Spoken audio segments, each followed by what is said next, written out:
Bonjour à tous, Marie Guillet de Biomasse Normandie. Merci d'être présent pour ce webinaire qui porte sur la thématique des biodéchets et plus spécifiquement la place des biodéchets au sein de la filière méthanisation.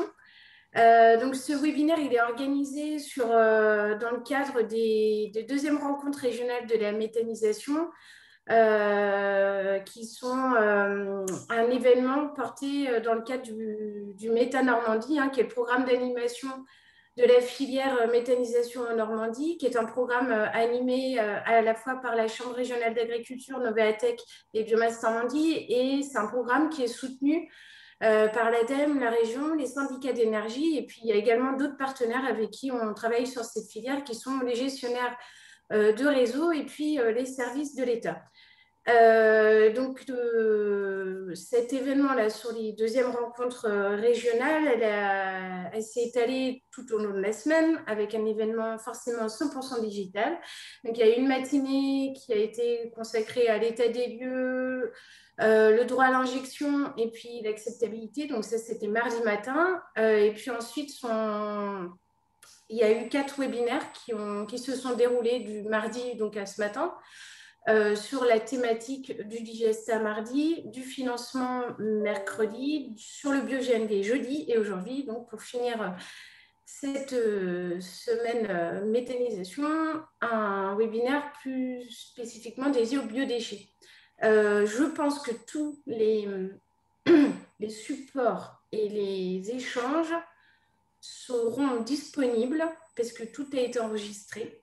Donc là, Sophie, tu peux compléter parce que je suis moins dans le... Oui, tout a été enregistré et tout sera mis à disposition après. Des liens seront mis à disposition aussi bien pour les présentations, je pense, les supports où les personnes ont accepté que pour les vidéos. Ok. Voilà pour ce petit point de contexte. Donc, le webinaire sur les biodéchets. Donc on va l'articuler en 3 temps. Il y a donc une première partie d'intervention de Biomasse Normandie sur une introduction pour repréciser de quoi on parle quand on parle de biodéchets, c'est quoi le cadre réglementaire. En termes de gisement, ça représente combien de tonnage en Normandie, alors voilà, avec des fourchettes d'estimation, et quelles sont aujourd'hui les installations de méthanisation ou de compostage qui sont en capacité de traiter ce flux de biodéchets sur le territoire. Et puis ensuite, on aura 2 interventions de collecteurs qui travaillent en partenariat avec des formats différents, mais qui travaillent en partenariat avec des installations de méthanisation sur la partie donc, biodéchets avec donc Moulineau et puis Binapi. L'idée sur ce webinaire, c'est qu'on puisse quand même avoir des échanges. Donc, vous pouvez toujours poser vos questions par le chat là. Et puis aussi, on pourra prendre des questions à la fin de chaque intervention pour que ça soit aussi un peu dynamique. Et puis, les règles qu'on va rappeler et qui valent pour tous les webinaires en étant sur le micro, mais je pense que tout le monde l'a éteint, donc c'est parfait. Donc, je vais vous partager l'écran. J'espère que tout va se passer correctement sur le partage. Voilà. Du coup, je ne sais pas si... Est-ce que c'est bon là à l'écran du coup? Oui, c'est bon, Marie. C'est parfait. Bon. Alors, sur les biodéchets, de quoi on parle quand on parle de biodéchets? Donc, maintenant, je pense que c'est commencé à rentrer quand même dans le langage, mais quand on parle de biodéchets, c'est bien tous les déchets non dangereux qui sont biodégradables et qui sont à la fois issus de l'entretien des jardins et des parcs, donc ce sont les déchets verts, et c'est également tous les déchets qui sont non dangereux, alimentaires, ou de cuisine. Donc, qui proviennent à la fois des ménages, des restaurants, des traiteurs et des magasins de vente et tous les établissements qui produisent ce type de déchets. Donc, globalement, ce sont les déchets de cuisine et de table et de préparation de repas, et puis tous les déchets aussi qui sont issus des établissements qui produisent des matières des produits, des denrées alimentaires. Et quand on parle de biodéchets, ça intègre également les huiles alimentaires. Et également, quand on parle de biodéchets, on intègre également les emballages qui sont encore présents parfois sur ces flux de biodéchets. Donc, c'est par exemple le pot de yaourt, la brique de soupe. Voilà, c'est-à-dire qu'on considère que c'est le contenu plus le contenant. Voilà pour ça. Quand on parle de tri à la source des biodéchets, il faut aussi bien avoir en tête qu'il y a plusieurs solutions qui sont envisageables pour gérer ces biodéchets.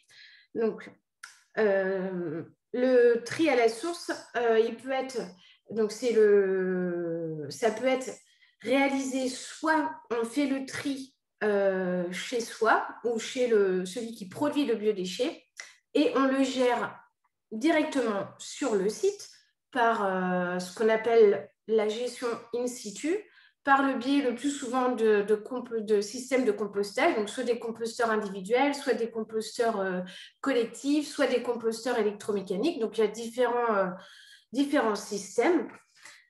Il commence à se développer aussi des micro-méthanisations, où soit on n'a pas la capacité ou la volonté de gérer à domicile ou sur le lieu de production ces biodéchets. Et dans ce cas-là, on fait appel ou on met en place où il y a une collecte séparative qui vient chercher ces flux de biodéchets qui ont été triés, qui sont collectés dans des bacs ou dans des caisses palettes.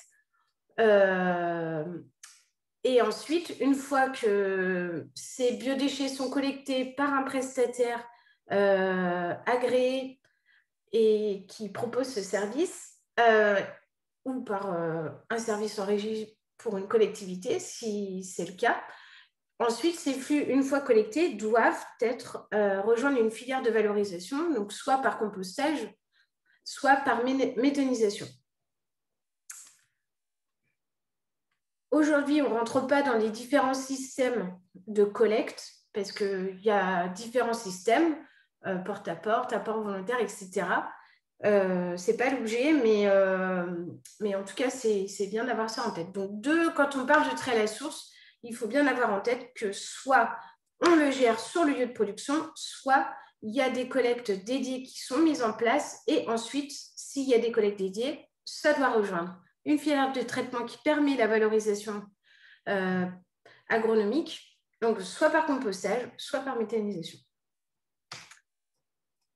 Le tri à la source, il faut aussi avoir en tête que c'est pas quelque chose de complètement nouveau. Ça a été introduit dans la directive européenne de 2008, puis par la loi Grenelle, avec l'obligation pour des gros producteurs qui produisaient une certaine quantité de biodéchets par an. Ils avaient l'obligation déjà, depuis 2012, de trier ces biodéchets. La loi de transition énergétique pour la croissance verte en 2015 a étendu cette obligation de tri en indiquant que le tri à la source des déchets organiques était à généraliser à l'ensemble des producteurs avant 2025. Et c'est-à-dire que cette obligation de tri qui, pour l'instant, qui jusqu'alors ne portait que pour les gros producteurs, elle est étendue à l'ensemble des producteurs. Et cette loi de transition, la directive européenne déchets de 2018, traduite en droit français par la loi anti-gaspillage et économie circulaire du 10 février 2020, a reprécisé cette obligation de tri à la source généralisée à l'ensemble des producteurs, non pas avant 2025, mais c'est-à-dire qu'elle a avancé la date de mise en place et de généralisation du tri à la source au 31 décembre 2023. donc la loi AGEC ou anti-gaspillage économie circulaire, elle précise qu'à partir du 1er janvier 2023, cette obligation, elle va s'appliquer de tri à la source, elle s'applique aux producteurs qui produisent plus de 5 tonnes de biodéchets par an. En fait, c'est une mise en place graduelle.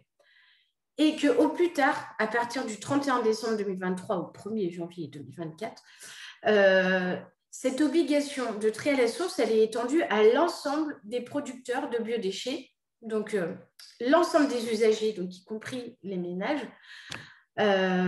donc y compris aux collectivités territoriales dans le cadre du service public de gestion des déchets et aux établissements publics et privés qui génèrent des biodéchets. Donc, quand on parle de généralisation du tri à la source des biodéchets par la collectivité, elle doit proposer une solution qui permette à tout à chacun de pouvoir trier et gérer les biodéchets qui ont été ainsi triés. Donc, soit de la gestion in situ, en proposant par exemple des composteurs, soit en mettant en place une collecte séparative. Cette loi, elle a bien été transposée dans le Code de l'environnement. Donc, en tout cas, vous aurez les différentes références réglementaires qui vous permettront après de revenir, si besoin, et de pouvoir retrouver facilement ces références dans le support de présentation. Quelques petits points de focus sur ce tri à la source des biodéchets. Tout à l'heure, on a évoqué que quand on parle de biodéchets, on intègre aussi les emballages ou les contenants des biodéchets. Donc, les biodéchets emballés, ils peuvent être collectés. Les biodéchets emballés peuvent être collectés en mélange avec des biodéchets qui ne seraient pas emballés. Mais pour autant, la réglementation prévoit qu'il y a une nécessité, quand on fait de la collecte séparative de biodéchets, que certains de ces biodéchets sont emballés, la nécessité d'avoir une étape de déconditionnement avant traitement et qui permette, cette étape de déconditionnement, c'est une étape qui permet de retirer l'emballage et de pouvoir traiter dans l'installation de méthanisation de compostage que la partie organique. Mais il faut que cette étape de déconditionnement, elle permette d'avoir une qualité de ce qui a été extrait de l'emballage, une qualité qui soit satisfaisante et qu'on ne retrouve pas, du coup, sous-entend qu'on ne retrouve pas d'indésirables comme des plastiques. Donc, les conditions de déconditionnement et de qualité, elles sont précisées dans un décret du 11 décembre 2020, mais pas suffisamment, et il y a un arrêté qui va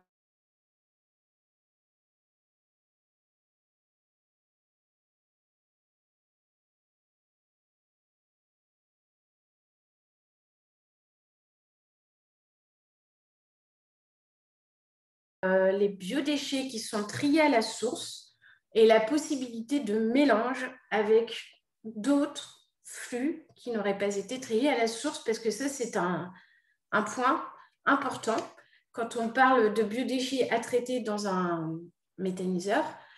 Donc, on a les références réglementaires pour traiter de ce sujet. Donc, c'est l'ordonnance du 29 juillet 2020 et qui a été retransposée dans le Code de l'environnement à l'article cité. Et c'est indiqué que les biodéchets qui ont fait l'objet d'un tri à la source ne sont pas mélangés avec d'autres déchets. Et cette phrase pose un peu question, notamment par rapport aux installations de méthanisation. Qu'est-ce qu'on fait des installations de méthanisation qui traitent pas que des biodéchets, mais qui traitent aussi d'autres flux? Cette phrase, elle pose un peu question quand même, et il n'y a pas de réponse pour l'instant claire, sauf s'il y a des personnes qui peuvent apporter du coup une réponse plus précise à cette question. On est preneur. Mais en tout cas, l'interprétation, c'est comment est-ce qu'on fait pour ne pas mélanger des biodéchets qui ont été triés à la source avec d'autres déchets, d'autres flux, d'autres déchets. Parce que techniquement, sur une installation de méthanisation, traiter 100% de biodéchets qui ont fait l'objet d'un tri à la source, c'est compliqué techniquement et économiquement, parce que ça suppose qu'on ait quand même des économies, des tailles, des investissements et des économies d'échelle. Donc, ça, c'est une question. Et a priori, ça devrait être reprécisé dans un arrêté aussi qui devrait paraître pour repréciser les cas où ces dérogations sont des dérogations à cette modalité de mélange sera précisée.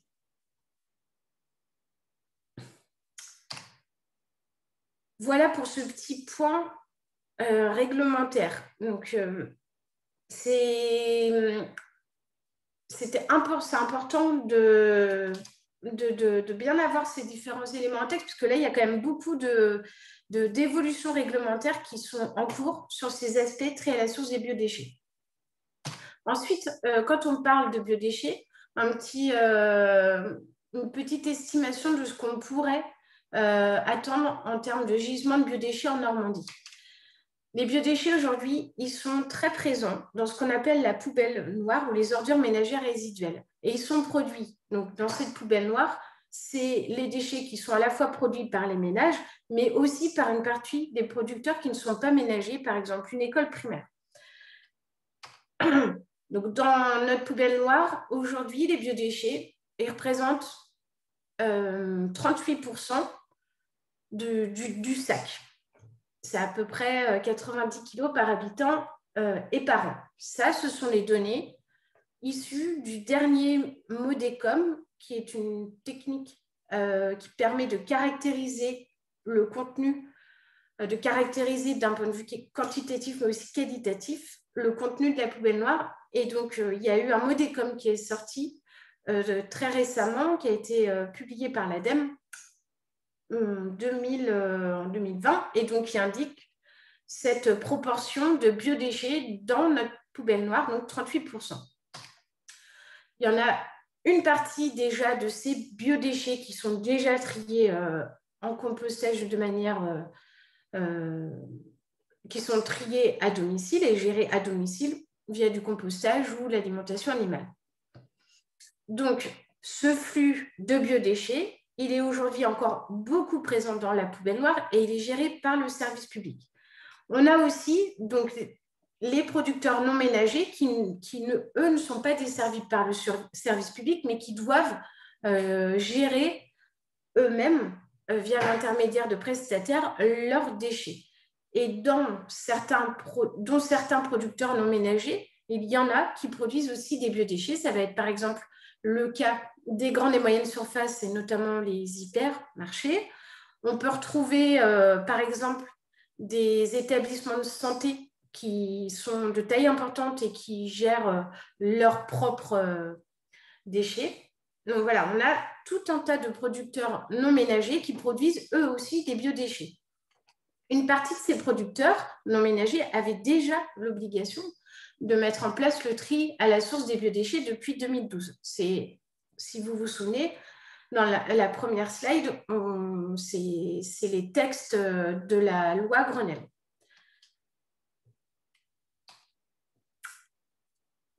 Quand on regarde ce gisement à la fois géré par le service public et le gisement qui est géré directement par le producteur non ménager, on estime que le gisement de biodéchets à l'échelle de la Normandie, il est d'environ 500 000 tonnes par an.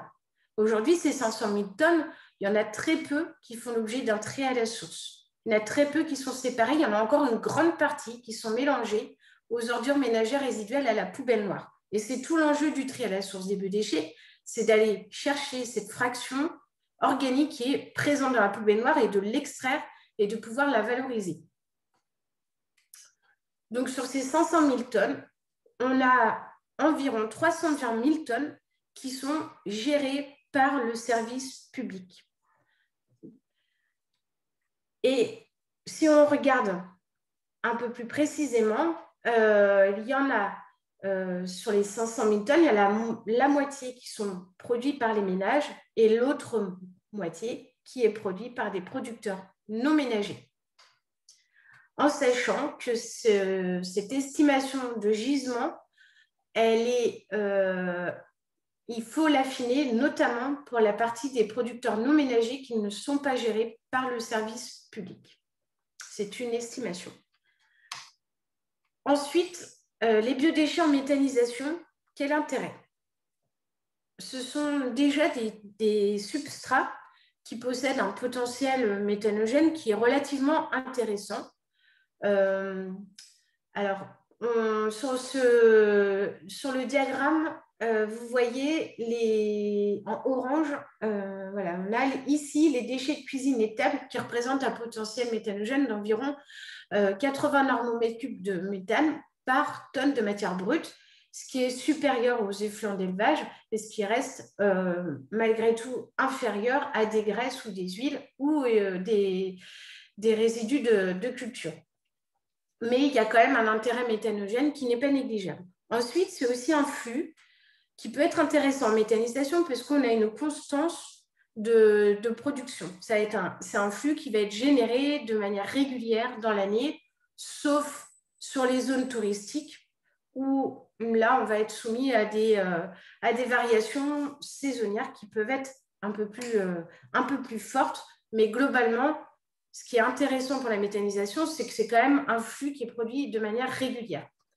L'autre intérêt, c'est que ça peut aussi faire l'objet de redevances de traitement pour un méthaniseur, ce qui veut dire une recette complémentaire à la recette qui est perçue quand on fait à la recette de vente de l'énergie, que ce soit électricité ou biométhane. Et puis l'autre point d'intérêt, c'est aussi que c'est un service rendu à la collectivité de pouvoir traiter ces flux de biodéchets, ce qui peut permettre de faciliter l'acceptabilité. En revanche, il y a quand même des points d'attention à avoir en tête. Alors, je suis désolée, on va réévoquer la réglementation et les contraintes, en tout cas les prescriptions qu'il faut respecter quand on envisage de traiter des biodéchets sur un site de méthanisation. Tout d'abord, les biodéchets, ce sont des sous-produits animaux et donc de ce fait-là, ils doivent respecter la réglementation sanitaire et aussi un arrêté du 9 avril 2018 qui précise le traitement notamment des biodéchets, que ce soit en compostage et en méthanisation. Ces conditions de traitement, du coup, ces textes réglementaires, ils précisent qu'il faut qu'il y ait un traitement hygiénisant de ces sous-produits animaux pour limiter les risques sanitaires et la diffusion de pathogènes dans l'environnement. Les conditions d'hygiénisation, elles sont variables en fonction notamment de la typologie de sous-produits animaux. Et cette typologie de sous-produits animaux, elle est précisée dans le règlement 1069, le règlement sanitaire. Et il y a aussi un guide de classification qui existe, que je vous ai remis en référence. Pour les biodéchets, quand on parle de biodéchets, on a un terme générique qui correspond à biodéchets, mais il faut quand même avoir en tête que ça recouvre finalement plusieurs catégories de sous-produits animaux. Et en fonction de la catégorie, les conditions de traitement sur l'installation de méthanisation vont être différentes. Il faut bien distinguer les déchets de cuisine et de table transformés. Donc, en gros, ça va correspondre aux biodéchets des ménages. Des anciennes denrées alimentaires qui vont comprendre des déchets de viande ou de poisson non transformés qui peuvent être crus. Ce qu'il faut retenir par rapport à l'interprétation et aux contraintes techniques d'hygiénisation avant retour au sol ou valorisation du digestat, c'est que sur une installation de méthanisation, quand on va traiter des déchets de cuisine et de table, enfin des biodéchets, il faut dans tous les cas prévoir une hygiénisation. En revanche, là on va se poser la question du mélange. Si on traite des déchets de cuisine et de table avec des effluents, eh bien, dans ce cas-là, on peut hygiéniser uniquement la partie déchets de cuisine et de table. Donc ça, c'est une dérogation à la réglementation sanitaire qu'il convient de faire valider avec les services de l'État qui sont en charge de valider le process. Et si par contre on a des déchets, des biodéchets qui contiennent des fractions crues non transformées, dans ce cas-là, a priori, il faut tout hygiéniser. Et quand on accepte des biodéchets qui ont été hygiénisés en amont, ce qui sera le cas par exemple de ce qui sera présenté par Olivier de Moulineau, dans ce cas-là, on n'est pas, si les biodéchets ont été hygiénisés en amont de l'installation de méthanisation sur un autre site et que les délais sont suffisamment courts, dans ce cas-là, on peut accepter et mettre directement dans le méthaniseur ces biodéchets qui ont été hygiénisés. Alors, il y a des guides qui sont très bien faits pour justement clarifier ces histoires de dérogation, donc notamment le guide d'accession à l'agrément sanitaire qui a été réalisé par l'ADEME. Il y a aussi un vadémécum réglementaire qui a été fait par les services de l'État normand. Donc, je vous invite à les consulter si vous avez des questions, parce que ça reste quand même assez complexe en termes de compréhension, et puis surtout à aussi échanger avec les services de l'État qui sont concernés par l'application de cette réglementation sanitaire. Et dans tous les cas, en plus des conditions de traitement d'hygiénisation sur l'installation de méthanisation, dans tous les cas, l'installation de méthanisation, elle doit disposer d'un agrément sanitaire qui lui permet de traiter ces biodéchets. Et donc, c'est un agrément sanitaire qui sera adapté au flux de biodéchets traités et qui précisera justement les conditions de dérogation ou pas en termes d'hygiénisation. Un dernier point sur la valorisation du digestat, quand il est issu d'un gisement qui a intégré des biodéchets, alors ce digestat, il doit suivre un plan d'épandage. Il ne peut pas rentrer dans le cahier des charges d'IGAGRI qui permet la sortie du statut de déchet. Là, on ne peut pas rentrer en fait dans ce cadre-là qui est précisé dans l'arrêté du 22 octobre 2020. Et dans ce cas-là, on est bien sur un plan d'épandage. J'attire aussi votre attention sur les contraintes de retour au sol du digestat. La réglementation est en cours d'évolution au travers du décret socle commun. Dernier point sur aujourd'hui en Normandie, combien il y a d'installations qui sont en capacité de pouvoir accepter des biodéchets. Donc, il y en a 13 qui ont été, donc là, compostage et méthanisation. Il y a 13 installations qui sont en capacité de traiter des biodéchets. Donc, ça, c'est l'état des lieux en 2020. Sur ces 13 installations, on a quelques plateformes de compostage. Donc, il y en a 1, 2, 3, 4, 5. Il y a 5 plateformes et le reste sont des installations de méthanisation. L'ensemble de ces installations représente une capacité globale, mais tout flux confondu, pas juste biodéchets, de 500 000 tonnes. Et en 2018, il y a eu environ 50 000 tonnes de biodéchets qui ont été traités. Il conviendrait de pouvoir préciser sur ces installations la capacité réelle qui ne correspond pas à tous les flux, mais à la partie biodéchets pour avoir une vision un peu plus fine, pour qu'on ait un état des lieux qui soit plus précis. Alors, je crois qu'il y a des questions dans le chat et je vais juste terminer sur... donc, on a vu que ces exutoires, il y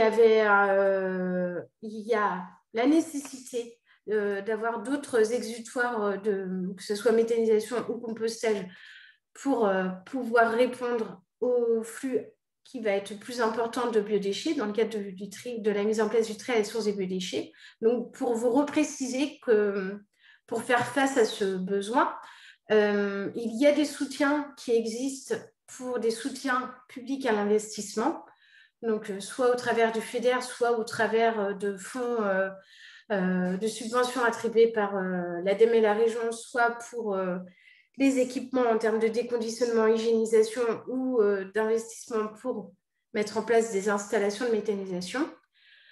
Il y a aussi un appel à projet qui a été lancé récemment par l'ADEME et la région sur le déconditionnement et l'hygiénisation des biodéchets en Normandie, avec un soutien aux études et aux investissements. Et puis aussi un appel à projet région ADEME pour la plus à destination des collectivités pour mettre en place, pour généraliser le trait à la source des biodéchets en Normandie. Et vous avez tous les liens qui sont disponibles sur le support. Alors. Bonjour Marie. Oui. Bonjour à tous. Moi, je me permets de prendre la parole. Il y a dû y avoir un petit couac dans la communication. Je devais intervenir juste 5-10 minutes pour présenter l'appel à projet. Ah. Est-ce que tu sais si on aura le temps ou... Attends, parce que du coup... Ça peut se faire enfin après l'intervention des deux intervenants. Eh bien, oui, on peut faire comme ça. Et ouais. puis, je n'avais pas l'info, mais il n'y a pas de souci. Ok, je ferai court. Hein. Ça sera super rapide. Ça marche. Eh bien, du coup, alors, il y a pas mal de questions. Donc, on va essayer de répondre en ligne. Et pour les questions pour lesquelles il n'y aura pas de réponse en ligne, on fera une réponse après la présentation d'Olivier Saloum de Moulineau. Comme ça, on peut enchaîner. Si ça vous va comme ça, il faut juste que j'arrive à arrêter le partage. Olivier, est-ce que tu es prêt? Je suis là, je suis prêt. Alors. Est-ce que tu veux peut-être que l'ADEME présente les projets avant ou non? On va dérouler et puis du coup, Quentin de l'ADEME, il présentera l'appel à projet au terme des deux. D'accord. Donc, je vais essayer d'aller un peu plus vite que prévu pour laisser du temps à tout le monde. Allez. C'est bon, vous voyez? C'est impeccable. Alors, bonjour à tous. Et merci Marie pour cette invitation. Alors, je vais essayer. Donc, on a combien de temps à peu près? Un quart d'heure, c'est ça? Oui, un quart d'heure. Ça finit à midi, il est 11h04, donc ça va. Impeccable. Un quart d'heure de présentation, c'est parfait. Du coup, je vais vous présenter un peu Moulineau, qui on est et comment on travaille. Peut-être d'entre vous déjà nous connaissent un petit peu. Alors, donc c'est toi qui as la main sur la presse, hein, par contre, c'est ça? Non? Oui, donc là tu peux passer le slide d'après. Alors, Moulineau, on est une jeune entreprise créée en 2013. Pour autant, dans la tête de notre fondateur Stéphane Martinez, qui est un restaurateur que certains peut-être d'entre vous connaissent, il a commencé à imaginer la gestion des biodéchets dès 2006-2007. Donc, on est très fiers de dire que notre fondateur a été vraiment un des pionniers dans la gestion des biodéchets, qu'il a commencé à expérimenter dans l'enceinte de ses restaurants, puisqu'il est restaurateur de génération en génération. Il a commencé à faire des petites expérimentations sur le compostage de ces biodéchets dès 2007, pour ensuite créer Moulineau Compost et Biogaz en 2013. Donc, nous, on est vraiment les spécialistes du déchet alimentaire, on ne fait que ça. Et avec, on va dire, avec 6-7 ans d'expérience maintenant, aujourd'hui, on collecte un peu moins de 1500 tonnes de biodéchets par mois. Bon, alors là, suite aux annonces de notre président, on risque d'en collecter un peu moins que prévu. Et on est 90 employés. Donc, on est les spécialistes du biodéchet en Île-de-France aujourd'hui, c'est-à-dire qu'on est présent sur tout le territoire, mais uniquement en Île-de-France. Et on est présent sur tous les secteurs d'activité, restauration, hôtellerie, collectivité, et on collecte également des biodéchets ménagers en partenariat avec des territoires ou des villes. Voilà. Alors, dans tout ce qu'on fait, on a deux thématiques qui sont essentielles pour Moulineau. C'est l'économie circulaire, on en reparlera, et c'est le côté social et solidaire. Et là, on insiste beaucoup dessus parce que ce n'est pas du blabla marketing, c'est vraiment ancré dans l'ADN de Moulineau. D'ailleurs, on communique assez peu dessus en général, mais depuis 2015, on est ESS, donc social et solidaire. Depuis 2017, on est ESUS, entreprise solidaire d'utilité sociale, et depuis 2019, on est entreprise d'insertion. Et on forme à deux métiers, des gens qui sont très éloignés du monde de l'emploi. On les forme au métier de chauffeur-collecteur et on les forme au métier d'ambassadeur du tri. Et ce sont des formations qui sont reconnues par l'État de niveau 3, donc c'est l'équivalent d'un CAP, c'est-à-dire que Moulineau Compost et Biogaz non seulement collecte des biodéchets, non seulement recycle des biodéchets, mais également est centre de formation. Voilà. Alors, pour passer un peu à nos missions, ce qu'on fait, alors on a 3 missions qui sont vraiment centrées biodéchets, hein, on ne fait que ça. On a une mission de mise en place du tri, c'est-à-dire qu'on va aller sur les sites, quels qu'ils soient, faire un audit, regarder un peu comment les gens travaillent, que ce soit des hôtels, des restaurants, de la restauration collective, de la restauration d'entreprise, des écoles, des marchés alimentaires. On va regarder comment les gens travaillent et puis on va mettre en place et proposer une organisation personnalisée pour le tri des biodéchets. Et l'objectif, c'est que cette organisation, elle doit être la moins contraignante possible et elle doit être la plus fluide et la plus simple possible. C'est pour ça qu'elle est personnalisée et c'est pour ça qu'on fait un audit qui est vraiment pour chacun des points de collecte parce qu'on n'a pas une méthodologie qui est unique. Ce qu'on va mettre en place dans un collège X, on ne pourra peut-être pas le mettre en place au collège Y qui pourtant est à côté. Donc vraiment, tout est personnalisé. Et une fois que cette phase d'organisation du tri est validée par toutes les parties prenantes, on met en place le tri, c'est-à-dire qu'on va mettre en place des contenants de pré-collecte en cuisine ou des bacs de stockage dans le local poubelle, et on va former tout le monde, les équipes de restauration, les exposants quand on parle de marché alimentaire, mais également, pourquoi pas, les élèves quand on parle d'établissement scolaire ou les convives quand on parle de restaurant d'entreprise. On va former tout le monde au tri des déchets alimentaires pour leur expliquer à quoi sert leur geste de tri, qu'est-ce que ça va devenir concrètement. Une fois que cette étape de mise en place est réalisée, on passe à la collecte. Et on a des camions qui sont étudiés pour le monde urbain. C'est-à-dire que ce qu'on a voulu, c'est ne pas forcément avoir de gros camions qui polluent, qui font du bruit, qui gênent la circulation, voilà, les camions poubelles classiques qu'on a l'habitude de voir. Nous, ce sont des plus petits camions. Alors, vous avez 2 dessins ici et vous avez une photo sur le slide d'avant. Voilà, là vous avez par exemple ce qu'on appelle un moyen porteur. C'est un camion qui peut prendre 2,5 tonnes de déchets alimentaires. On en a des plus petits qui peuvent prendre 1 tonne et on en a des un peu plus gros qui peuvent prendre 4 tonnes. Mais l'idée, c'est que ça reste une flotte urbaine qui est géolocalisée, qui a la pesée embarquée. C'est un système de leveback classique, c'est-à-dire que le chauffeur-collecteur prend le bac, le clipse à l'arrière et puis on vide ce qu'il a collecté dans la benne du camion. On a la pesée embarquée certifiée qui nous permet de travailler avec les collectivités et toute notre flotte est écologique puisqu'elle fonctionne au GNV, donc le gaz naturel pour véhicules, GNV, bio-GNV. Tu peux revenir sur le slide d'après et une fois que la collecte est faite, on recycle le biodéchet. Bon, là, je vais passer vite parce que vous savez que le biodéchet, on peut, et tu l'as dit Marie d'ailleurs, on peut le recycler par compostage ou par méthanisation.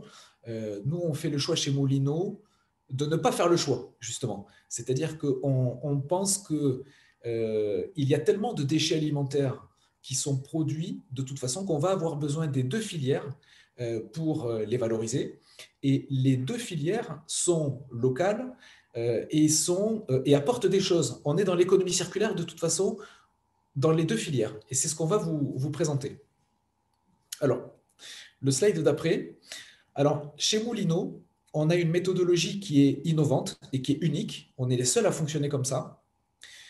entre les biodéchets qui sont produits, qui sont la partie bleue sur le schéma que vous voyez, et la valorisation des biodéchets par compostage ou par méthanisation que vous voyez à droite, la partie verte, nous, on a ajouté une étape intermédiaire qui est une étape de pré-traitement. C'est-à-dire qu'en fait, quand on a voulu se développer au niveau valorisation des biodéchets, on s'est rendu compte qu'il y a une filière qui se développe vite en ce moment en France, c'est la filière méthanisation à la ferme. Ces méthaniseurs à la ferme, et d'ailleurs tu l'as montré dans ton schéma avant, Marie, ils n'ont pas tous une étape de déconditionnement et d'hygiénisation des biodéchets. Du coup, on s'est dit, on va faire cette étape de pré-traitement pour pouvoir travailler avec ces méthaniseurs à la ferme qui n'ont pas ces installations-là.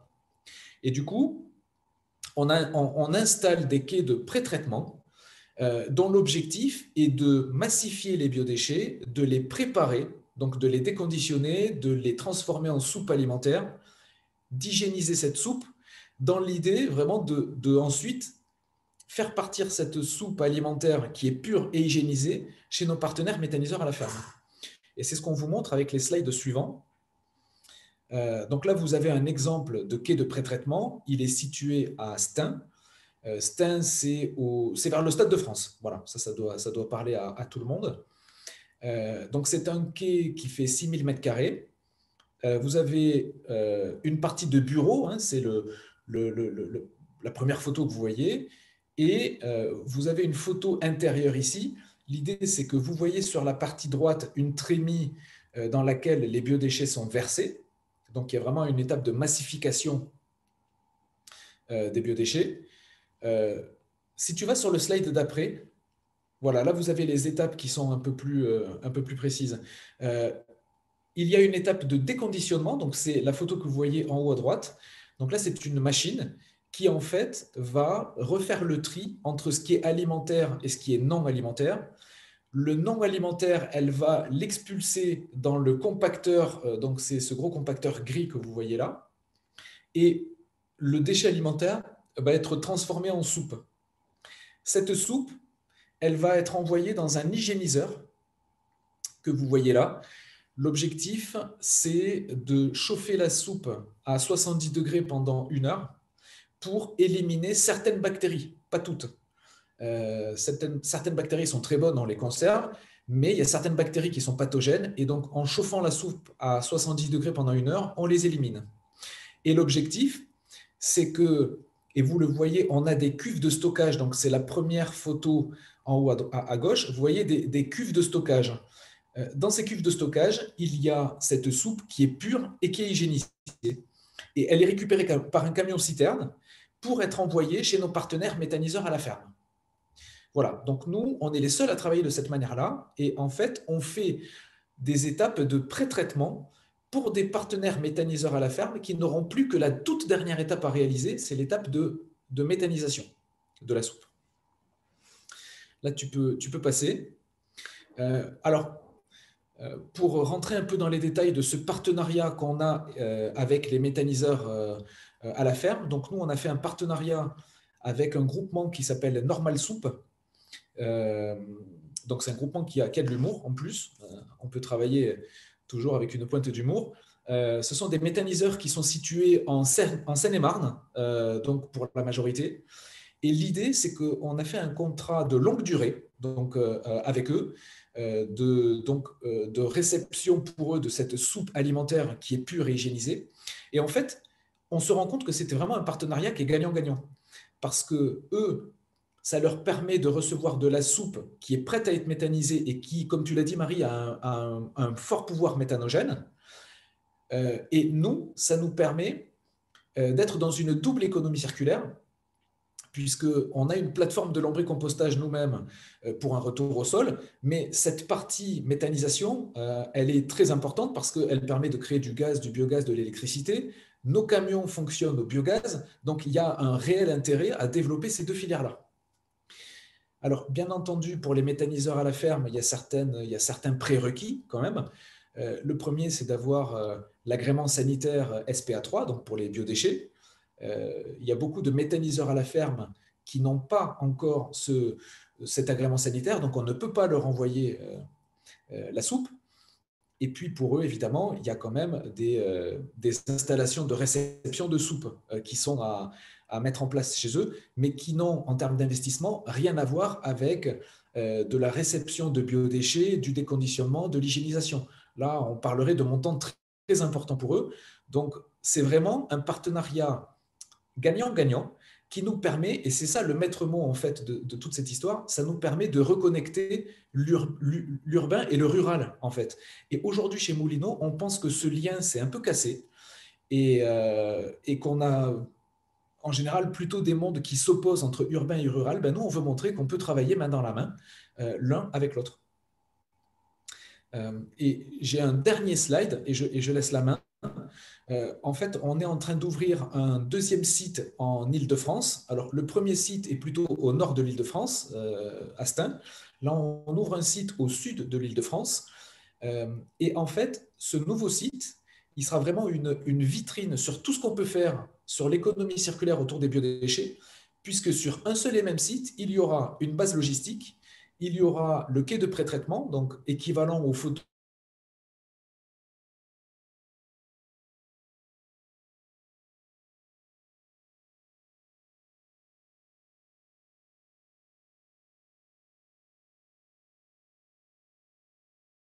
avec eux.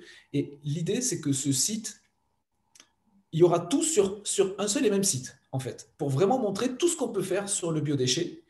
Donc ça va ouvrir fin d'année.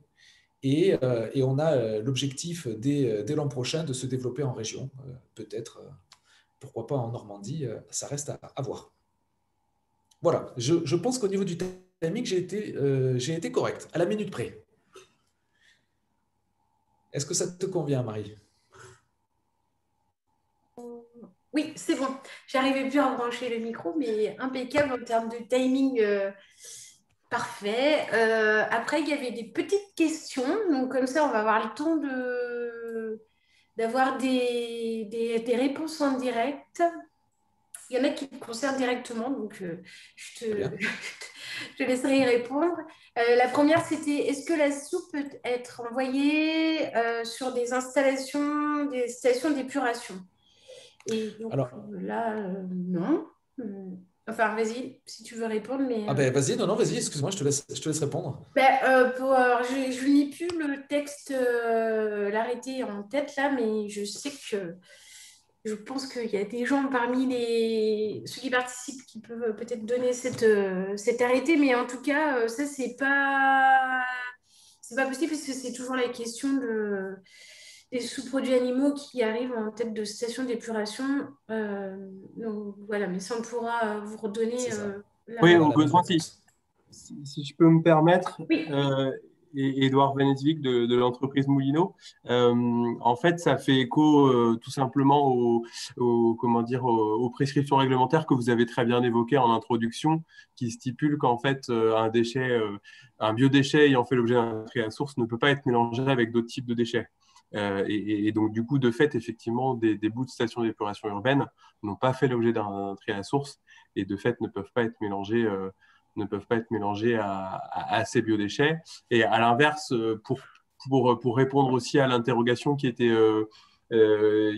posée sur effectivement quid des mélanges des substrats agricoles, notamment en méthanisation avec ces biodéchets, en fait, il faut bien comprendre que dès lors qu'on n'est pas dans le statut de déchet, cette interdiction de mélange ne s'applique pas. Donc, typiquement, sur toutes les sous-produits ou les matières issues de l'agriculture ou je dirais d'une installation agricole qui, de fait, n'ont pas le statut de déchet, je dirais cette prescription de non-mélange ne s'applique pas. Et ensuite, effectivement, il faut qu'elle soit lue au regard des dérogations qui sont existantes ou à venir. Mais il paraît évident qu'effectivement, des substrats agricoles qui sont purs peuvent être considérés comme ayant fait l'objet d'un tri à la source. Donc voilà, à mon sens, ce non-mélange a plus vocation à s'appliquer sur justement ce type de déchets, soit bout d'épuration urbaine, soit fraction fermentée cible issue d'ordures ménagères de TMB, par exemple, notamment. Après, il faut quand même avoir à l'esprit que cette interdiction de mélange par rapport au bout, là, c'était, je pense, par rapport à la réglementation loi sur l'eau IOTA. Par contre, je pense aussi qu'il faudrait avoir un petit peu plus d'échanges avec les ministères sur ce sujet-là, parce qu'il y a quand même des installations territoriales qui fonctionnent déjà comme ça depuis quelques années. Et ce mélange, il a aussi un intérêt. Donc, Oui, après, voilà, ça après, pour moi, enfin, c'est pas aussi clair et tranché. Enfin, en tout cas, je pense qu'il faut que ça mérite encore quand même, si c'est possible, des échanges parce que il y a des choses qui sont en place et qui fonctionnent et voilà. Peut-être simplement, moi je ne peux pas effectivement répondre à cette question-là, mais simplement moi les deux subtilités que je vois, c'est d'une part effectivement le fait que ça vient d'une réglementation européenne, donc la directive 4 déchets que vous avez mentionné, et qui effectivement oblige d'une certaine manière les services de l'État à l'appliquer, enfin à la lettre, ou en tout cas dans l'esprit, et c'est ce qui les a poussés aujourd'hui à prendre un petit peu ces orientations. Et l'autre, je dirais l'autre écueil que je vois, c'est que et vous l'avez rappelé, c'est que les biodéchets ont l'obligation de faire l'objet d'une valorisation organique, ce qui suppose un retour au sol, un usage au sol sous forme de matière fertilisante. Et or, les boues d'épuration peuvent effectivement peuvent en faire l'objet, mais n'en ont pas l'obligation. Et c'est en ça que dès lors que voilà, il y a un mélange de substrats avec des biodéchets, qu'il y a une obligation de retour au sol qui du coup doit techniquement être possible.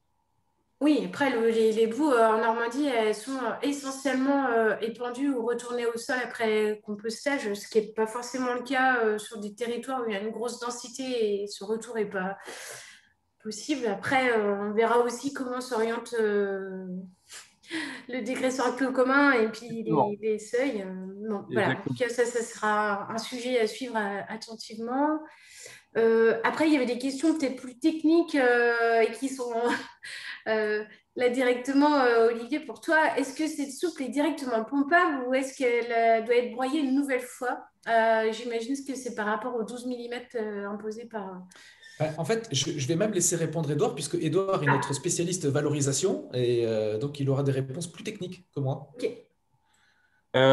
Si la question c'est est-ce que la soupe est directement pompable, Oui. Oui, c'est bien le but. C'est-à-dire qu'en sortie de déconditionnement et d'hygiénisation, où il y a de toute façon effectivement un second broyage à 12 mm qui est réglementaire, hein, lié à la réglementation sanitaire, bien sûr, la soupe organique est pompable. Sa cicité le permet. Et d'ailleurs, nous, techniquement, aujourd'hui, cette soupe organique, elle est bien pompée et transportée par camion-citerne pour ensuite être entreposée quelques heures effectivement chez les méthaniseurs avant d'être incorporée aux autres rations agricoles. Donc oui, complètement. Ok. Après, il y avait la question, est-ce qu'il y a des analyses qui sont faites systématiquement avant l'envoi de cette soupe avant l'envoi sur les méthaniseurs? Alors, si je peux apporter une réponse aussi peut-être. Alors, effectivement, alors systématiquement, oui et non. C'est-à-dire qu'il y a un contrôle en continu qui, de toute façon, effectivement, est obligatoire par rapport à l'enjeu d'hygiénisation. Donc là, de fait, effectivement, cette analyse, alors il n'y a pas d'analyse microbiologique qui est faite en continu. Ce serait pas possible aujourd'hui puisque, tout comme la méthanisation, c'est compliqué de raisonner par l'eau. Maintenant, effectivement, il y a un contrôle effectivement continu sur la bonne montée en température et du coup la bonne hygiénisation. Après, régulièrement, oui, il y a des contrôles sur la qualité, à la fois en termes d'innocuité et à la fois en termes d'hygiénisation qui sont faits, ça c'est très clair. Y a-t-il une estimation des distances? Y a-t-il une estimation des distances logistiques maximum du système entre collecte et valorisation? On essaye de faire en sorte que les distances soient les plus courtes possibles. D'ailleurs, c'est pour ça que sur le nouveau site qu'on aura en fin d'année, tout sera sur un seul et même espace. L'objectif, même si nos camions, par exemple, sont au biogaz au niveau de la collecte, mais l'objectif, c'est d'essayer de réduire ces distances-là. Ok. Je vous propose de passer. Du coup, merci beaucoup pour ces échanges et la présentation. Et il y aura peut-être encore d'autres échanges tout à l'heure. Maëlys, du coup, est-ce qu'on peut passer à ta présentation, si tu es prête? Et si j'arrive le partage? Attends, parce que là, je ne sais pas si vous voyez quoi à l'écran là. La Webinaire. présentation. Parfait. C'est bon? C'est la bonne. Hop. Allez, je te laisse la parole et je désactive mon son. Bonjour à tous, merci Marie, merci Biomasse et merci à la Chambre d'agriculture de nous avoir fait signe pour ce webinaire. Donc, je ne vais pas répéter tout ce qu'a dit Olivier parce qu'il y a quand même des similitudes. Tu peux passer à la diapo 2, Marie, s'il te plaît. Si ce n'est qu'on est beaucoup plus jeune et beaucoup plus petit. Binapi, j'ai cofondé Binapi il y a 3 ans et demi maintenant. On est basé, nous, au Havre, et on est aujourd'hui une équipe de 6. Donc, on n'est pas 90, mais un jour. Donc, voilà. On est également spécialiste du biodéchet. On collecte les déchets alimentaires, donc triés à la source. Tu peux passer à la diapo suivante. Donc, comme le disait Olivier, l'idée, c'est qu'il faut que le tri soit le plus simple, le plus rapide et qu'il bénéficie à tous. On a une facturation au poids parce qu'on se positionne contre pour la lutte contre le gaspillage alimentaire. L'idée, c'est que quand on sait ce qu'on jette, on peut avoir des actions pour réduire les quantités jetées. Aujourd'hui, les règles sanitaires, vous l'avez bien expliqué, sont très complètes. C'est assez drastique, c'est assez compliqué les agréments sanitaires. Malgré tout, on fait notre maximum pour les respecter et en tout cas, on travaille avec des plateformes agréées et qui bossent correctement pour respecter tout ça également. En ce qui nous concerne, nous, on est là aussi pour faire de l'économie circulaire, de l'économie locale. On n'est pas directement entreprise d'insertion, mais on bosse avec des entreprises d'insertion pour massifier nos déchets. Je vais vous expliquer un petit peu par la suite. Tu peux passer à la diapo suivante, Marie, et même celle d'après. Donc là, si on regarde rapidement notre carte de nos partenaires, nous, aujourd'hui, on fonctionne à ce jour quasi exclusivement en méthanisation. On bosse avec la méthanisation du Mont-Roux qui est à Yvetot, qui est équipée d'hygiéniseurs et de déconditionneurs, donc ce qui est quand même plutôt facile parce que ça nous évite d'avoir toutes ces étapes amont de déconditionnement et d'hygiénisation. Tu peux passer, Marie. Là, de quoi parle-t-on? On l'a dit puisqu'on parlait des biodéchets, donc la diapo suivante. Encore, voilà. Donc, en ce qui concerne nos services, on fonctionne exactement comme Moulineau. C'est-à-dire qu'on va avoir un audit de mise en place où on va venir étudier les locaux, la façon dont travaillent nos clients pour ne rien imposer et réfléchir avec eux à la meilleure façon de mettre en place le tri à la source. L'idée, c'est aussi de fédérer toute une équipe, donc vraiment de les encourager et de leur expliquer l'intérêt de mettre en place ce tri à la source. Une fois qu'on s'est mis d'accord sur une façon de collecter, on va venir se mettre d'accord sur un fréquentiel de collecte et sur une organisation de collecte. Donc nous, il faut savoir qu'on échange un bac plein contre un bac vide et propre. Contrairement à d'autres qui vident les bacs, nous, on a pris à notre charge le lavage du bac de nos clients. Et ce qui nous permet, en passant, finalement, de collecter aussi des huiles alimentaires qui sont des sous-produits animaux de catégorie 3. Diapo suivante, Marie. Ensuite, donc, nos biodéchets aujourd'hui sont transformés en biogaz. Il faut savoir que l'unité de méthanisation de Mathieu Deschamps aujourd'hui cogénère chaleur et électricité, mais qu'il est en train de construire un autre bassin qui, lui, injectera directement dans le réseau le biogaz. Comme je vous l'expliquais tout à l'heure, on collecte et on facture au poids. Donc, cette facturation au poids, elle nous permet de faire des relevés de quantité et de communiquer à nos clients un bilan trimestriel ou mensuel, enfin, ça dépend vraiment des besoins de nos clients, sur les quantités collectées et l'énergie produite. Les scolaires sont assez intéressés par ça parce qu'ils s'emparent de ces données-là pour faire des projets pédagogiques. Et encore une fois, c'est plus facile de savoir combien on jette pour pouvoir ensuite lutter contre le gaspillage alimentaire. On les aide aussi à se poser les bonnes questions justement pour mettre en place des actions comme un gâchimètre de pain ou placer le pain dans une chaîne de restauration collective, etc. etc. Tu peux passer à la diapo suivante, Marie. Donc aujourd'hui, notre collecte s'adresse donc très largement à tous les producteurs de biodéchets. Donc, aussi bien des cafés, hôtels, restaurants, de la restauration collective, de l'industrie agroalimentaire. On est en discussion aussi avec des collectivités territoriales qui souhaitent mettre en place des points d'apport volontaires, les cuisines centrales, la grande distribution. On a des petits supermarchés de centre-ville. Et bien sûr, hôpitaux, cliniques et traiteurs font partie de nos apitrieurs.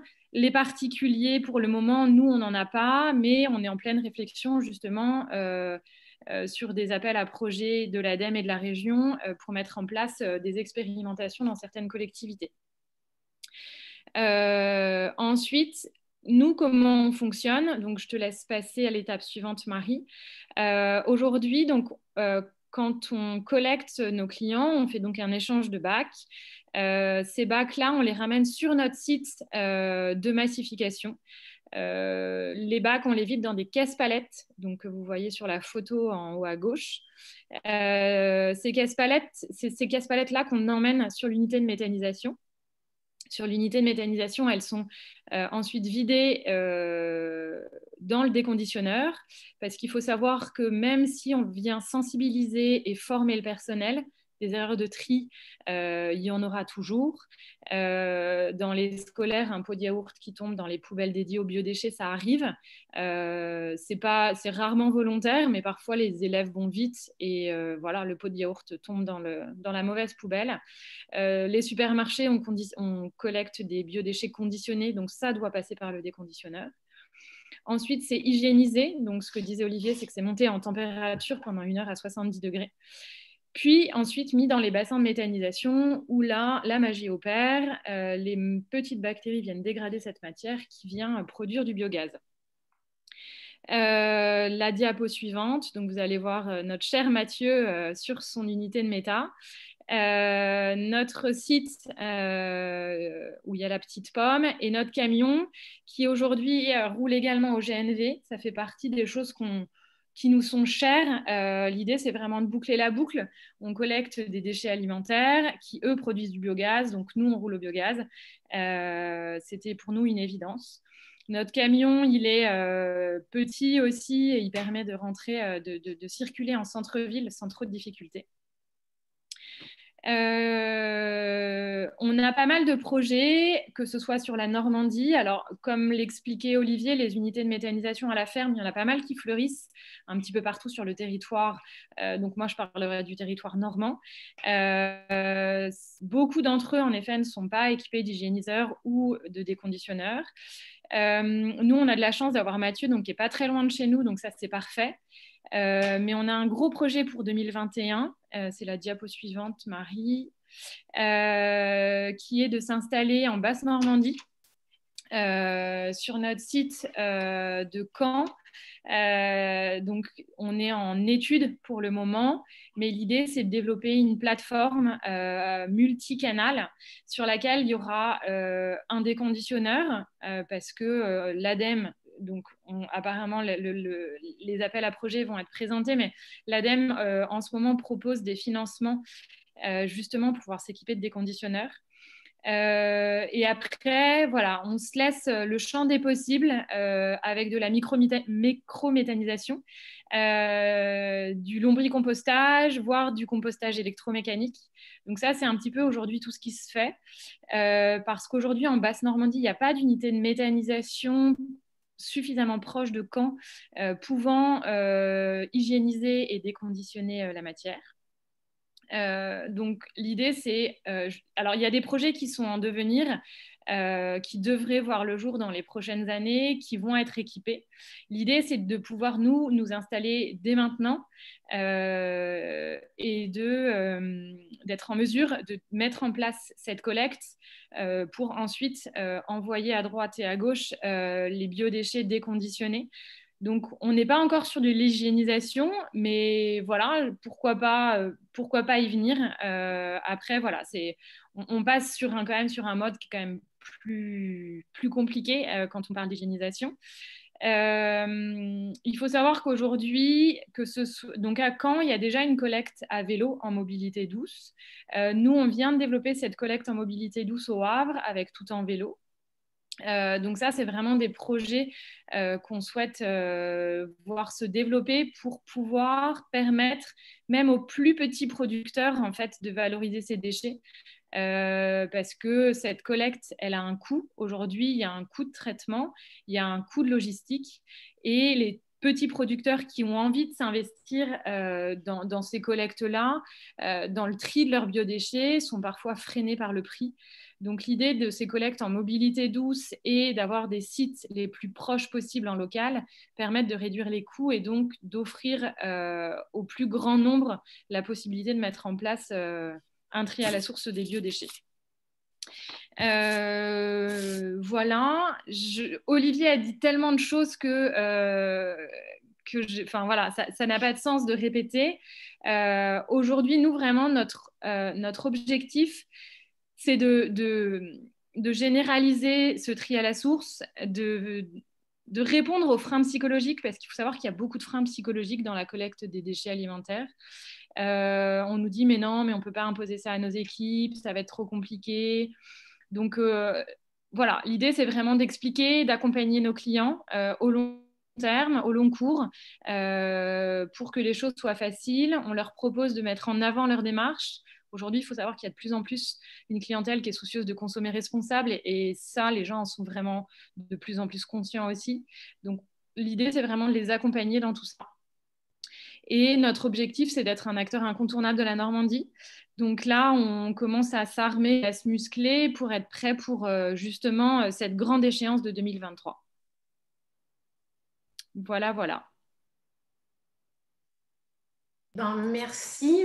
Et du coup, là, le projet, petite question par rapport au projet sur le Calvados, du coup, ça serait sur quand Oui, bah, probablement. On réfléchit au bon positionnement, au bon endroit.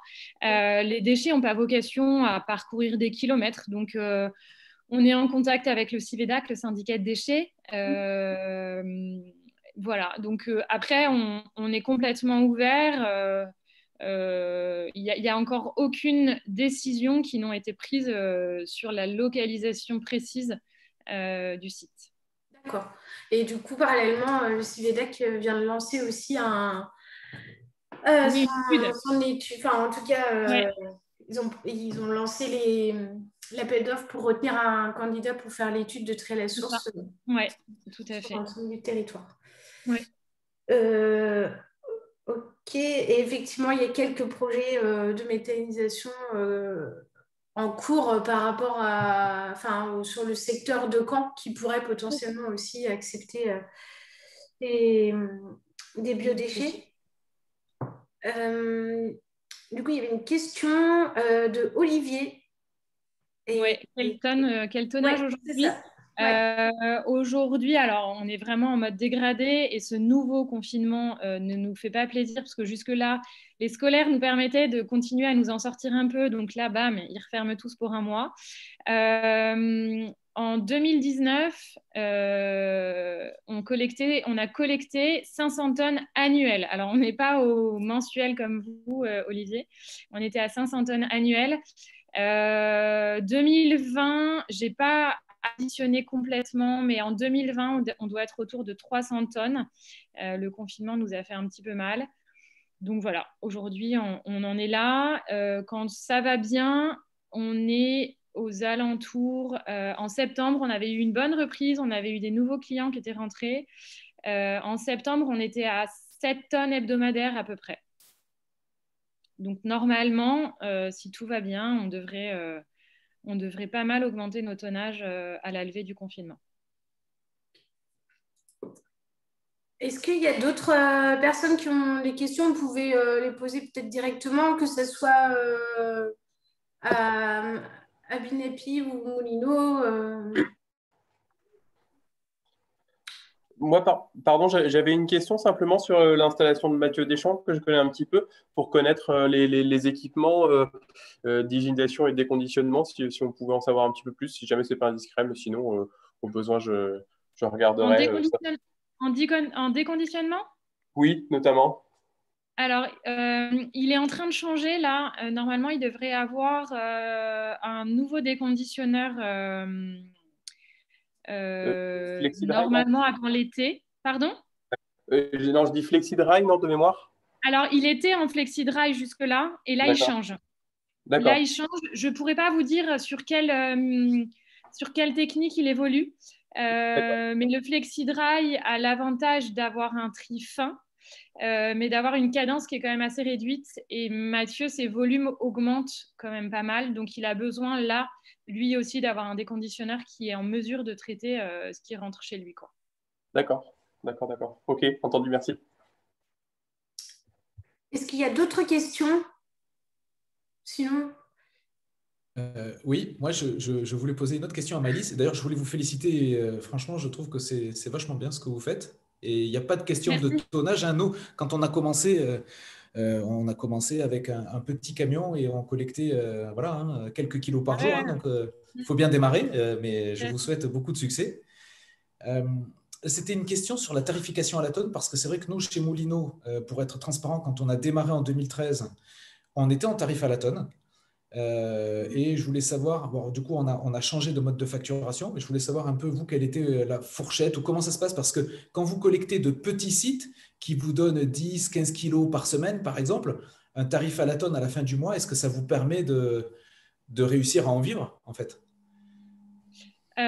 Oui, alors après, il faut jongler entre les petits et les gros sites. C'est sûr que aujourd'hui, nous, notre force commerciale, on la met plus sur les cantines collectives, parce que quoi qu'il en soit, aujourd'hui, les restaurateurs, même si on ne s'interdit pas de les questionner, aujourd'hui, ils ont autre chose à penser malgré tout, que mettre ce service en place. L'idée aujourd'hui, c'est qu'ils s'en sortent, eux, dans leur business.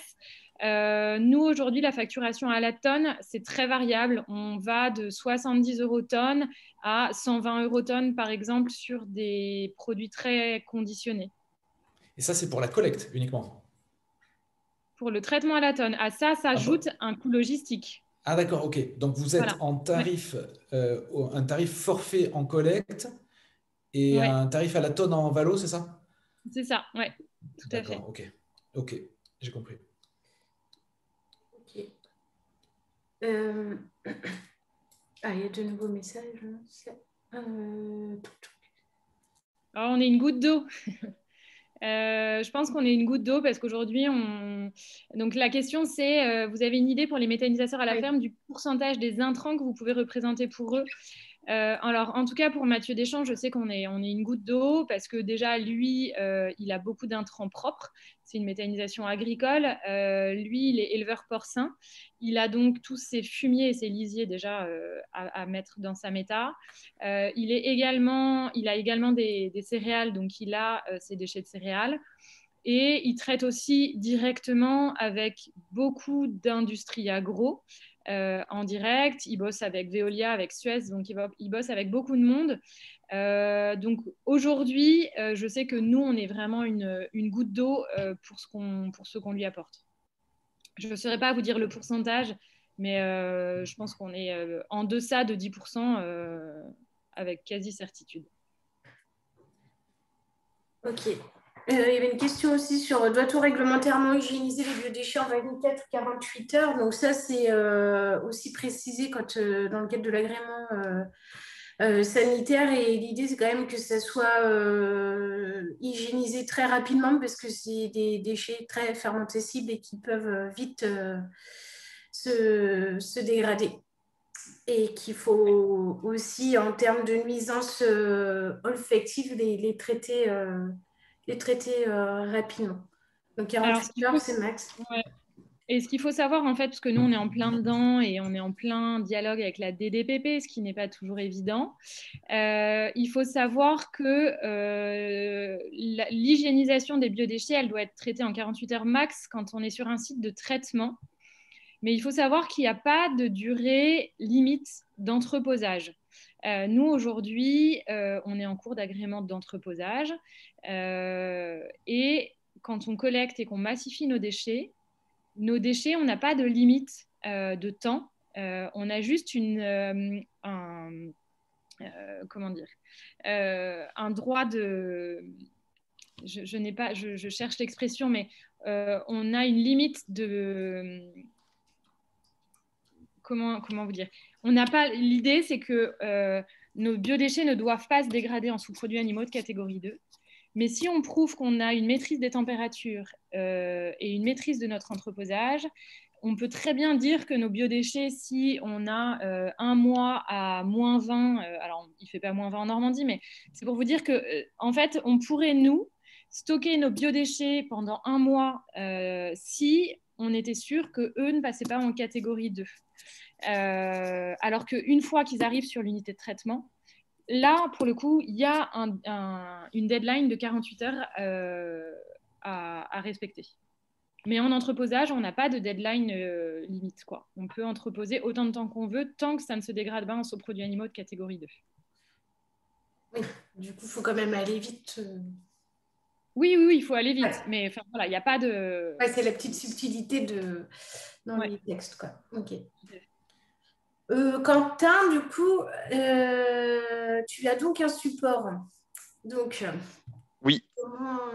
Donc, je vais arrêter, moi, de partager mon écran. Quentin, normalement, tu peux partager aussi. Je crois que j'ai laissé les droits à toute personne de partager. Ouais, mais okay. Du coup, j'arrête mon partage, moi. Hop.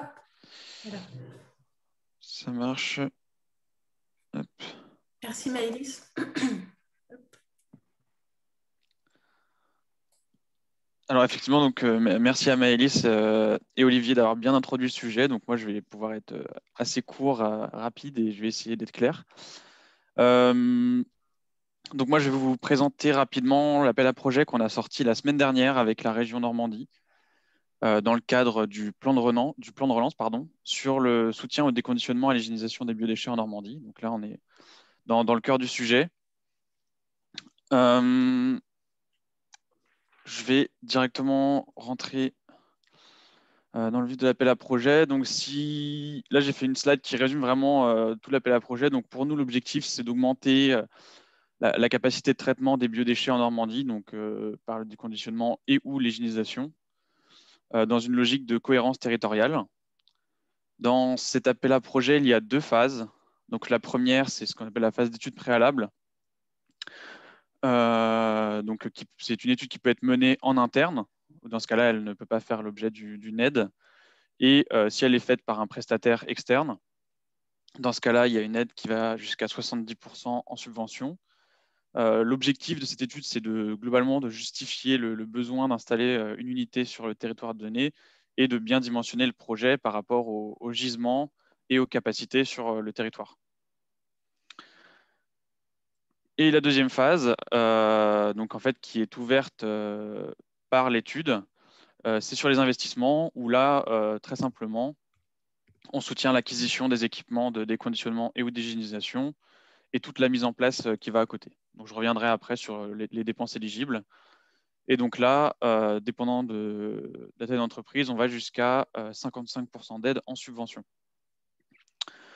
En termes de calendrier, donc, il va y avoir 2 sessions de dépôt. Une première en 2021 qui a commencé et qui terminera le 30 juin 2021. Donc voilà, je vous invite à commencer à regarder l'appel à projet si vous voulez déposer une demande d'aide pour cette année. Voilà, puis la sélection durera jusqu'à peu près à septembre, on instruira, et ensuite il y aura une deuxième session de dépôt l'année prochaine qui terminera sur les mêmes dates. Donc l'idée globalement, c'est si vous avez dans vos tuyaux un projet justement d'installation d'unités de déconditionnement et de digitalisation, vous pouvez candidater pour une étude cette année et qui déclenchera l'éligibilité à l'investissement pour l'année prochaine. Voilà, c'est un peu le schéma qu'on avait en tête. Alors, qui est concerné par cet appel à projet? Globalement, tous les acteurs à compétences déchets et plutôt biodéchets. Donc aujourd'hui, voilà, la cible qui nous concerne, c'est plutôt les agriculteurs méthaniseurs, mais ça peut également être des entreprises de traitement de déchets ou des collectivités, syndicats à compétences traitement de déchets. Quels types de projets sont éligibles? Il y a deux grands types. Donc, il y a l'installation d'une unité sur un site de traitement, comme c'est le cas par exemple au SCE du Montauroux, ou l'installation d'une unité mutualisée, comme l'a présenté Olivier pour Moulineau. Voilà. Au niveau de l'étude préalable, on fournit un modèle de cahier des charges. Je voulais vous en donner rapidement la structure. Globalement, on demande dans un premier lieu de faire un état des lieux, des gisements de biodéchets sur le territoire, du parc d'outils et de la quantité de biodéchets à mobiliser. Dans un deuxième temps, la construction de scénarios qui vont prendre en compte globalement l'évolution des quantités, les modalités de collecte, la performance technique des équipements et les relations avec les autres unités de traitement ou avec d'ailleurs les organisations de collecte. Et dans un troisième temps, on fait l'analyse comparative et multicritère des scénarios sur le plan économique, environnemental, social et d'analyse des risques, notamment les nuisances en termes d'odeur ou autres. Voilà, je passe rapidement dessus, puis je vous laisserai poser des questions si vous en avez. Sur les investissements, qu'est-ce qui est éligible? Globalement, les investissements en eux-mêmes, donc tous les équipements et les périphériques, les trémies et autres systèmes de convoyage. Chose importante, sont inclus également les bâtiments qui vont abriter l'unité de déconditionnement, la prestation pour les travaux de construction, la maîtrise d'œuvre et les prestations externes qui vont concerner le suivi du fonctionnement de l'installation sur les premières années. Sachant que nous, on demandera au lauréat dans le rapport final une analyse par un laboratoire du flux entrant, flux sortant, justement pour bien évaluer la performance de l'unité. Et voilà ce que tout le monde attendait, les taux d'aide. Donc, sur les deux axes, on a différents taux d'aide. Donc, sur les études, ça va de 70% pour les petites entreprises et les acteurs non économiques, donc associations ou collectivités, avec un plafond des coûts à 100 000 €, donc un plafond d'aide à 70 000. Pour les moyennes entreprises, 60%. Pour les grandes entreprises, 50%. Et sur les investissements, ça va de 55 à 35%. Voilà. Et 3 points à retenir pour que tout soit bien clair dans votre tête. Je n'ai pas trop insisté dessus, mais on veut vraiment que les projets s'inscrivent dans une cohérence territoriale, qui sera vérifiée notamment dans l'étude préalable. Il faut une étude préalable, qu'elle soit menée en interne ou en externe, pour être éligible à l'investissement. Et vous devez déposer vos dossiers avant le 30 juin 2021. Je vous remercie de votre attention. J'espère que j'ai été clair et pas trop long.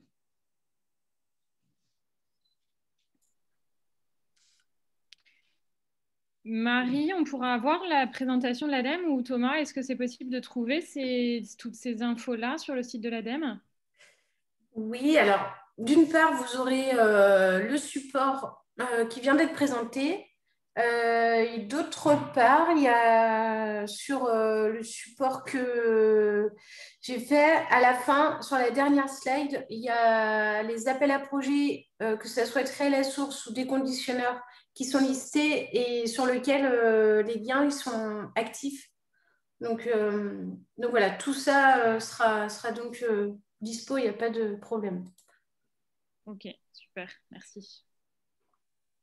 Il y a une question sur les délais maximum pour réaliser les investissements. Oui.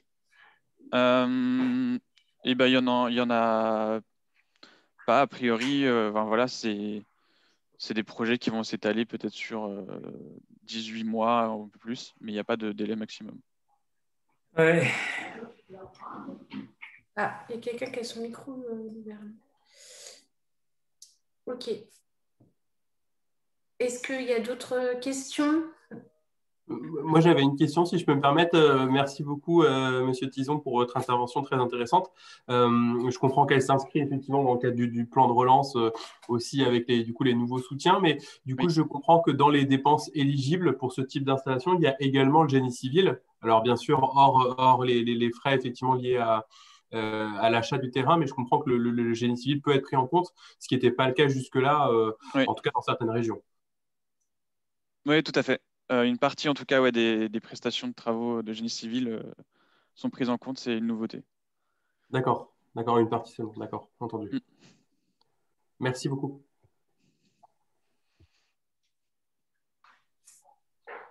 Ok. Est-ce que... Oui, une autre question, non? C'est le moment, hein, parce que là, du coup, Quentin, et après, il sera plus... il est disponible pour répondre tout de suite, et même Olivier et Maëlys, donc allez-y. Oui, bonjour, moi je veux bien poser une question à Quentin. Merci pour les présentations. Juste sur les critères d'éligibilité de la subvention sur la partie financement, est-ce qu'il y a nécessité que les projets soient d'ores et déjà autorisés, ou est-ce qu'il y a un stade d'avancement, on va dire, minimal du projet pour l'éligibilité ou non? Alors, effectivement, si c'est dans le cadre d'une unité de traitement qui existe déjà, méthanisation ou compostage. Non, pas forcément, mais en fait, c'est pour savoir si, je veux dire, c'est pas un critère d'entrée de dire, voilà, on a déjà l'autorisation, donc vous allez pouvoir obtenir la subvention. Non, D'accord. l'agrément sanitaire, hein, c'est ça? Non, l'autorisation d'exploiter. Ah, pardon, Le ok. permis Oui, de construire, l'autorisation d'exploiter, etc. Non, c'est pas dans les critères d'éligibilité. D'accord. Ok, merci.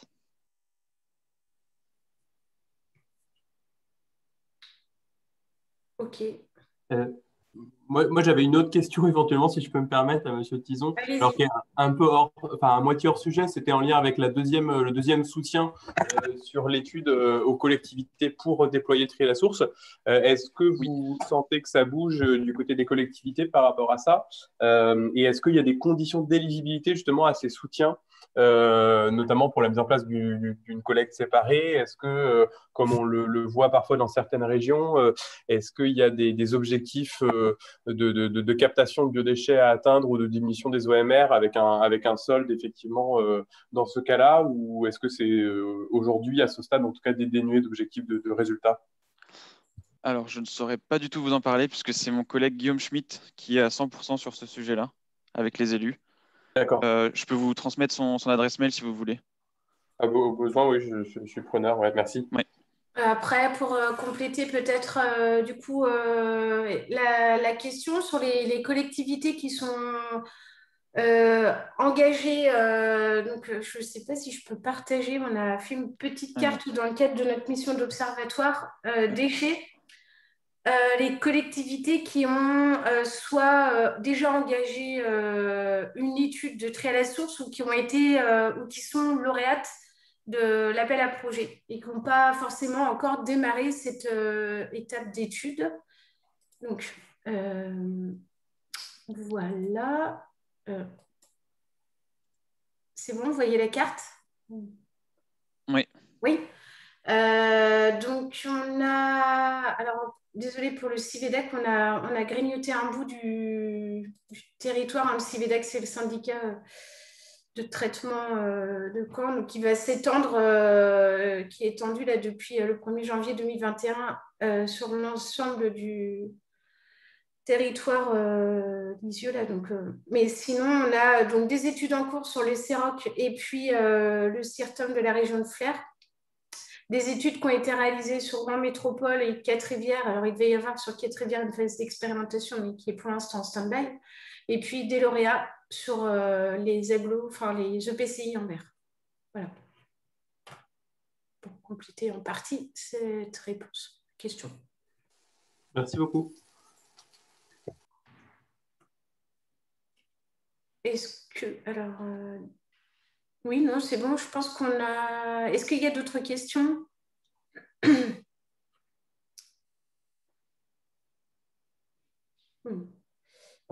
Si c'est bon pour vous, il est... Donc oui, on a bien respecté le timing pour une fois. Hein. Je pense qu'on peut se... Ça n'arrive pas souvent. Il est midi pile poil. Donc, je pense que c'était des échanges qui étaient assez denses et riches. Il y a eu pas mal d'informations de diffusées. Donc, ça pourra peut-être valoir le coup à tête reposée de reprendre les supports et puis de réécouter ce qu'on s'est dit. Tous les supports donc, vont vous être envoyés. On complétera avec le support de l'ADEME, du coup, sur l'appel à projet. Et puis après, vous aurez aussi les coordonnées de chacun s'il y a des questions ou des questions supplémentaires. En tout cas, je vous remercie tous de la participation, soit directe au webinaire, ou soit dans l'écoute et dans l'échange.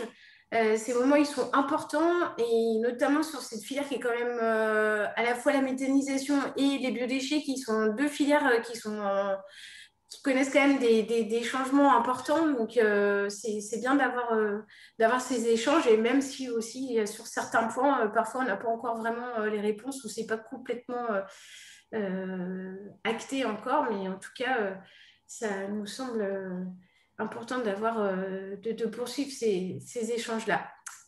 Eh bien, je vais vous souhaiter un bon appétit. Faites pas trop de biodéchets quand même. Et puis, à bientôt. Au revoir. Merci à vous de l'invitation.